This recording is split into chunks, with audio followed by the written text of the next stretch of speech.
bwa nabi ku burenganzira bwa muntu, kwigaragaza kw'igisirikare muri politike ndetse wa Ethiopia ndetse n'abandi. Bimwe mu bihugu byohereje abandi bayobozi cyangwa intumwa harimo u Rwanda rwahagarariwe na Minisitiri w'Intebe Dr Justin Nsengiyumva, naho Kenya yahagarariwe na Vice President Professor Kithure Kindiki, naho Zimbabwe yo yohereje Vice President Constantino Chiwenga.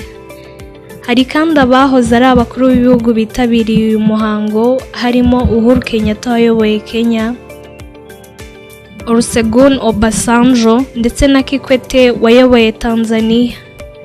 Naho Africa Forward Summit Nairobi, mu gihe Kampala yari yakiriye umuhango wa politike, Nairobi yo yari yakiriye Africa Forward Summit. Iyo nama yahuje abakuru b'ibihugu, ibigo bikomeye by'ikoranabuhanga, abashoramari ndetse n'urubyiruko. Ni inama yibanze ku ikoranabuhanga, ubwenge buhangano cyangwa se AI, ishoramari, imihindagurikire y'ibihe, iterambere ry'ubukungu bwa Afurika ndetse n'ibindi. Mu bayobozi bayitabiriye harimo Perezida Paul Kagame w'u Rwanda, Perezida William Ruto wa Kenya, Perezida Samia Suluhu Hassan wa Tanzania ndetse n'abahagarariye ibigo by'ikoranabuhanga n'abashoramari mpuzamahanga. Abasesenguzi bavuga ko iyi summit yari ifite uburemere ku bihugu bishyize imbere ubukungu, ikoranabuhanga ndetse n'ishoramari. Ushobora kuba wibaza utese kuki abakuru b'ibihugu bahitamo kujya hamwe bakareka ahandi. Mu rwego rwa diplomasi, kwitabira cyangwa kutitabira igikorwa runaka ntibikorwa gusa kubw'impanuka.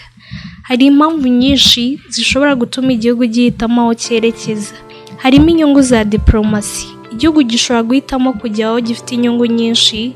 Urugero, hari igihe igihugu gishyira imbere umubano wa politike, hari kandi igihe gishyira imbere ubukungu n'ishoramari. Niyo mpamvu hari ibihugu byabonaga ko kujya muri Africa Forward Summit bishobora kuzana inyungu z'ishoramari n'ikoranabuhanga. Indi mpamvu ishobora gutuma abakuru b'ibihugu bahitamo kujya hamwe bakareka ahandi harimo ubutumwa bwa politike.